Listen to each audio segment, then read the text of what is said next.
Antayin kita.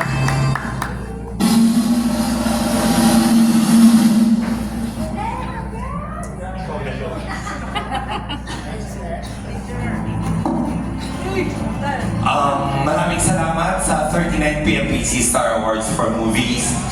Ito po ay pangatlo ko na theme song na nananalo sa PMPC Star Awards. Ako po ang gumawa ng kanta. Sabi ko nga, pag ayoko na mag-direct, ay magko-compose na ako ng mga theme song sa pelikula. Maraming salamat, Benji Austria, sa aming producer na nagtiwala sa akin to compose and to use my song sa aming pelikula. At inawin ni Jerry Gonzalez. Maraming salamat sa buong team.